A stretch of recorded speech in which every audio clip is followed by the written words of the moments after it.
Okay, so hello guys, my name is Ruturaj, and as you know, we have already completed lecture 1 of engineering geology, where we completed gravity dam and some important concepts regarding to your exams, right? So पहले आप वो video देखिए, फिर ये video, आज का जो video वो थोड़ा स्मॉल होगा, मतलब साइज़ में सॉरी लेंथ में थोड़ा छोटा होगा, क्योंकि बस ये 3 टाइप देख रहे हैं। पहले वीडियो में हमने क्या देखा था कि along with gravity dam we have seen various important factors of dam. Okay, तो आज के वीडियो में हम 3 टाइप देखने वाले हैं, ठीक है? बुटरेस डैम, आर्क डैम और एम्बैंकमेंट डैम, ठीक है? ये 3 टाइप जो है वो आज के वीडियो में कंप्लीट होंगे, ठीक है? तो डैम आज कंप्लीट होगा हमारा, नेक्स्ट हम लेंगे टनल्स। ओके, तो स्टार्ट करने से पहले थोड़ा रेड जो बटन है वो प्रेस कर देना, क्योंकि सब्सक्राइब करने से आपको ज़्यादा जल्दी मिल जाएंगे जो भी वीडियो मैं डालने जा रहा हूँ, और शेयर कर देना बहुत सारे लोगों के साथ, ठीक है? और हमेशा की तरह अगर कोई डाउट हो तो डाल देना वो कमेंट बॉक्स में, ठीक है? तो let's start. Buttress dam, first we will study buttress dam. Now इस वर्ड का मतलब क्या है? बटरेस का मतलब होता है कि एक ट्रायंगुलर वॉल होगी, ठीक है? एक this is triangle shaped wall, ठीक है? ये दिख रहा है आपको, this one is triangle, right? इसको और एक वर्ड है हॉलो डैम। हॉलो का मतलब क्या होता है? हॉलो मतलब एम्प्टी इनसाइड से वो एम्प्टी है, ठीक है? उसको हॉलो बोलते हैं। तो इसको यहाँ पे एम्प्टी क्या दिख रहा है आप लोगों को? मैंने जो पहले वीडियो में आपको ग्रेविटी डैम के बारे में बताया था, तो उसमें और इसमें क्या फ़र्क है? सेम ग्रेविटी डैम है, बस ये जो है वो मेन जो डैम है वो उसका थिकनेस जो है वो कम रहेगा, और ये बस सपोर्ट करेगा बटरेस से, ठीक है? बटरेस मतलब ये ट्रायंगुलर वॉल जो बने इससे सपोर्ट करेगा। कोई ऐसी चीज़ हो, ठीक है? ये जो वॉल है वो थोड़ा सा स्लोपिंग रहेगा, और मतलब बोर्ड का साइड जो है वो है हमारा अपस्ट्रीम साइड, ठीक है? वहाँ पे रिजर्वायर है, ठीक है? तो ये अगर हमारा मेन वॉल है sloping towards the upstream side, this one is buttress. Okay, तो ग्रेविटी डैम में कैसा था? ये पूरा भरा हुआ था, पूरा एकदम थिक डैम बनाया था हमने, ठीक है? तो ग्रेविटी डैम के लिए नीचे फाउंडेशन भी वैसे ही चाहिए, क्योंकि वो उसका जो वेट है वो बहुत ज़्यादा है। हमने देखा था कि मास बहुत ज़्यादा होता है उसका, राइट? तो यहाँ अगर हम देखेंगे तो इसका मास कम होगा। क्यों? अब यहाँ पे मास कहाँ पे कम हुआ है देखते हैं, ठीक है? ये जो बटरेस है, मतलब ये जो वॉल है और ये बटरेस बने, बटरेस मतलब एक ट्रायंगुलर वॉल होगा like this, okay, this like this. So this is our main wall of dam and this one is buttress. Okay, तो ये बटरेस जो है वो सपोर्ट कर रहा है ना इसको, ये वॉल को, लेकिन ये पूरा भरा हुआ नहीं है। बस ये ऐसे बहुत सारे बटरेस एक दूसरे के साथ मिलते, मतलब एक दूसरे के साइड में हम अटैच करेंगे, ठीक है? तो 2 बटरेस के बीच का जो स्पेस है यहाँ पे वो तो हॉलो है ना। हॉलो का मतलब है एम्प्टी है। तो वहाँ का जो कंक्रीट हमने यूज़ किया था ग्रेविटी डैम में वो तो बच गया ना इधर, समझ रहे हैं? यहाँ का जो 2 बटरेस के बीच का जो स्पेस है वहाँ पे हमने कंक्रीट नहीं भरा है, तो वो जो ये है मटेरियल है हमारा कंक्रीट वगैरह जो भी है उसका कॉस्ट हमारा बच गया। तो हम क्या कह सकते हैं कि ग्रेविटी डैम से सस्ता वाला है ये, ठीक है? तो मतलब एक्सपेंसिव नहीं है, ज़्यादा एक्सपेंसिव नहीं है, सबसे ज़्यादा ग्रेविटी डैम होता है, क्योंकि वो पूरा भरना पड़ता है हमें, ठीक है? कंक्रीट से पूरा वो सब जो वॉल है मेन, वो पूरी वॉल भरनी पड़ती है। यहाँ पे बस बटरेस ने सपोर्ट किया है इसको, ठीक है? मेन वॉल को सपोर्ट किया है, और मेन वॉल बहुत थिन होती है इसमें, ओके? तो इसको बोलते हैं बटरेस। अब देखते हैं कि फोर्सेस कैसे कैसे एक्ट करते हैं इस पे। ओके, ये जो लिखा है this is force of water, ये हमें पता है कि this is upstream side, this is downstream, यहाँ पे अपोजिट साइड इज डाउनस्ट्रीम। तो फोर्स ऑफ वाटर हम देख सकते हैं कि परपेंडिकुलर टू द वॉल लगेगा, वो तो पता है हमें।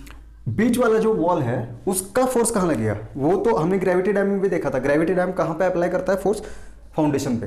तो ये फाउंडेशन पे अप्लाई कर रहा है, और यहाँ पे ये ज़्यादा इंपॉर्टेंट है, ये फोर्स जो है 3, ठीक है? ये 3 रेड लाइन जो दिख रही है, ये फोर्स जो है वो बटरेस से अप्लाई किया है, ओके?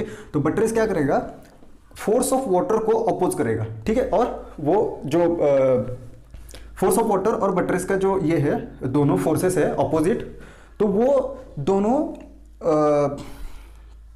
न्यूट्रल होगा, सही है? ओके, तो न्यूट्रल का मतलब अब मुझे ये कहना है यहाँ पे कि यहाँ पे स्टेबिलिटी बढ़ने के लिए यहाँ से जितना वाटर का फोर्स लग रहा है उतना बटरेस यहाँ से अपोज कर रहा है वाटर के फोर्स को। तो इस डैम की स्टेबिलिटी बढ़ाने में इसका रोल ये है बटरेस का, ठीक है? तो हमने देखा कि कॉस्ट वाइज भी कम है ये, और सबसे ज़्यादा इंपॉर्टेंट बात इसकी कि ये जो है वो वाइड वैलीज पर बनाया जाता है। ओके, जो हमारी रिवर वैली है वो वाइड चाहिए, ठीक है, यहाँ पे बनाया जाएगा ये। ग्रेविटी डैम में क्या देखा था हमने, दोनों वैली पर बनाया जा सकता है, एक वाइड भी हो सकता है और नैरो वैली पे भी बनाया जा सकता है ग्रेविटी डैम। लेकिन हमने देखा था ये भी कि ग्रेविटी डैम अगर वाइड वैली पे बनाए तो खर्चा बढ़ जाएगा, एक्सपेंसिव हो जाएगा वो, ठीक है। तो ज़्यादातर अगर सूटेबल कंडीशन है साइट पे तो वाइड वैलीज पर बटरेस डैम ही बनाते हैं, ठीक है। तो बटरेस डैम का एग्जाम्पल कौन सा है, रोजलैंड डैम, ये जो है वो फ्रांस में है। ओके, इस डायग्राम में भी देख सकते हैं आप, ये जो दिख रहा है आपको उस साइड वो है रोजलैंड डैम फ्रांस का, ठीक है। उसमें देख सकते हैं आप जो बटरेस है वो कैसे दिख रहे हैं।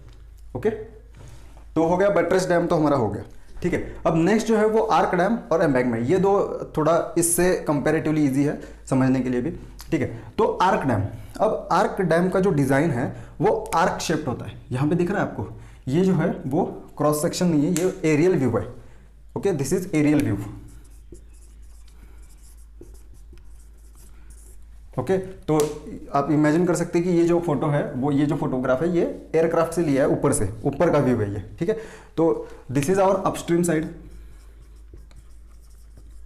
ओके, और ये force of water, force of water आप देख सकते हैं कि कहाँ पे अप्लाई कर रहा है। तो यहाँ से सब ये जो, अगर ये हमारा अपस्ट्रीम साइड है तो वाटर कहाँ पे फोर्स अप्लाई करेगा, इसके कॉन्वेक्स वाले वॉल पर, ठीक है। हाँ, एक और बात कि कॉन्वेक्स साइड जो है इसकी वो अपस्ट्रीम होती है, ठीक है, और कॉनकेव साइड जो है वो डाउनस्ट्रीम होती है, ठीक है। तो मोर स्टेबिलिटी बढ़ाने के लिए ये शेप है इसका, ठीक है। अब देखते हैं कैसे स्टेबल है ये।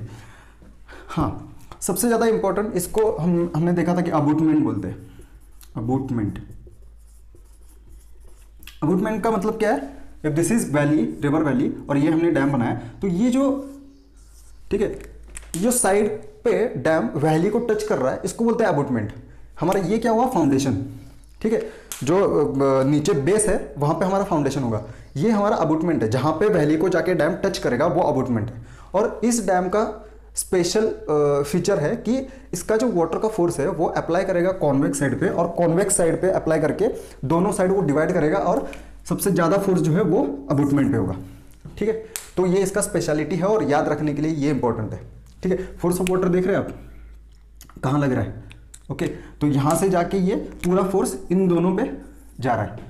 तो यहाँ से हम ये कंक्लूड कर सकते हैं कि अबूटमेंट का जो रॉक है, जैसे कि हमने ग्रेविटी डैम में देखा था कि फाउंडेशन जो है वो हार्ड ही चाहिए, ठीक है। जैसे हॉलो डैम, बुटरेस डैम का हमने देखा था कि, मैं सॉरी बताना भूल गया, कि इसको अगर थोड़ा बहुत सॉफ्ट रॉक है तो भी बनाया जा सकता है, ठीक है।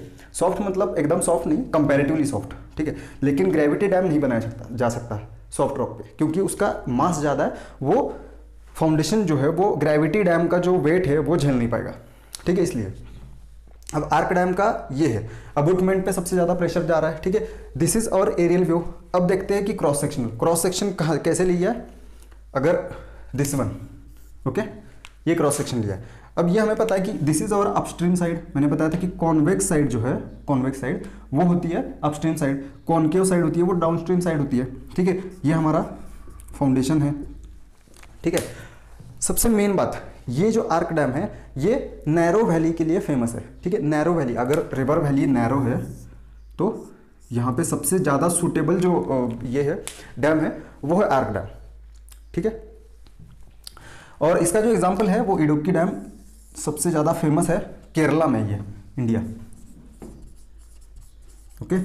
केरला का इडुक्की डैम जो है वो, और ये जो ये है, मतलब ये एग्जांपल जो है इडुक्की डैम, ये 2-3 बार मैंने एग्जाम में देखा है, ठीक है। शायद गेट में कौन से एग्जाम में याद नहीं, लेकिन ये एग्जांपल ये आया था और पूछा था कि आर्क डैम का एग्जांपल कौन सा है following, okay, which of the following is example of arc dam, और 4 ऑप्शन दिए थे, उसमें इडुक्की डैम था, ठीक है। तो ये याद रखना जरूरी है।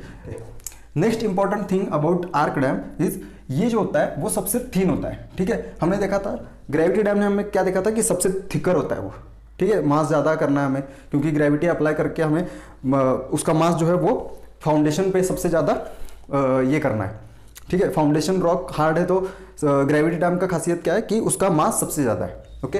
तो इसमें देखा था कि हमने थोड़ा सा जो थिकनेस है वो कम हो गया था और बटरेस ने सपोर्ट किया था, बटरेस डैम में, ठीक है।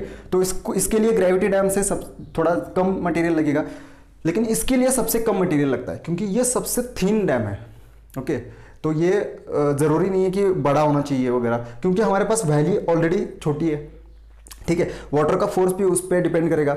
हमारा कंडीशन क्या था कि अबुटमेंट रॉक शुड बी स्ट्रॉन्ग। ठीक है, क्योंकि हमारा जो वाटर का जो फोर्स जा रहा है वो अबुटमेंट पे जा रहा है, तो abutment rock should be strong, right. तो ये सब अगर ये कंसिडर करेंगे हम, तो इसका बनाने का खर्चा भी सबसे कम है। ठीक है, तो लेस एक्सपेंसिव है ये।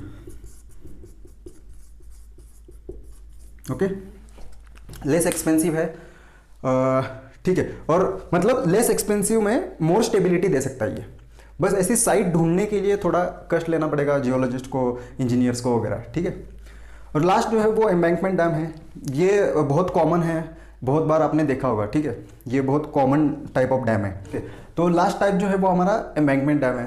अब एम्बैंकमेंट डैम में सबसे ज़्यादा इंपॉर्टेंट है कि इसका कोर। ठीक है, this is cross section. Okay, मैंने एरियल व्यू नहीं निकाला है, दिस इज क्रॉस सेक्शन। तो क्रॉस सेक्शन में हम देख सकते हैं कि दिस इज कोर, बीच का जो मटेरियल, बीच का जो ये है लंबा दिख रहा है, this is core our. Okay, ये कोर जो होता है वो इम्परवियस होता है, मतलब क्ले जैसे मटेरियल से बनता है ये। क्यों? क्योंकि suppose this is upstream side, okay, this is our downstream side. अब यहाँ से पानी, और ऊपर का जो लेयर है इसका, ठीक है, ये सबसे ज़्यादा थिक होता है, बहुत ज़्यादा थिक बना सकते हैं इसको depending on the situation over there. Okay, तो यहाँ का जो सेमी परमिएबल लेयर है, मतलब बाहर का लेयर है, ये तो कोर हुआ। ठीक है, इसको हम कोर बोलते हैं, और ये है सेमी परमिएबल लेयर। अब कोर जो है हमें पता है कि इम्परवियस बनाना है हमें, क्योंकि ये जो वाटर है यहां तक अगर आ गया तो इसके आगे ना चला जाए। ठीक है, मतलब सीपेज ना हो जाए कहीं, इसके लिए कोर जो है वो क्ले मटेरियल और कंक्रीट से बनता है। ओके, अब यहां देख रहे हैं कि कंक्रीट और क्ले का बस इतना कोर बना रहे, बाकी साइड का जो मटेरियल है वो सेमी परमिएबल लेयर से बना रहे। मतलब यहां पे एक्सपेंस कितना कम हो रहा है देखिए।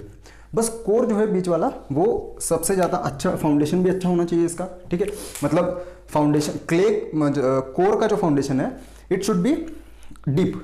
ओके, कोर का फाउंडेशन शुड बी डीप। ऊपर का जो मटेरियल हम सेमी परमिएबल लेयर हम उस पर डालने जा रहे हैं वो तो लूज मटेरियल है ना, मतलब जैसा डैम से हम खुद उसी डैम से हम पत्थर निकाल के यहाँ पे यूज़ कर सकते हैं। ठीक है, सेमी परमिएबल लेयर मतलब बस हमें उसका थिकनेस बढ़ाने के लिए किया है। ओके, तो ये जो है core should be strong. Okay, core should be impervious.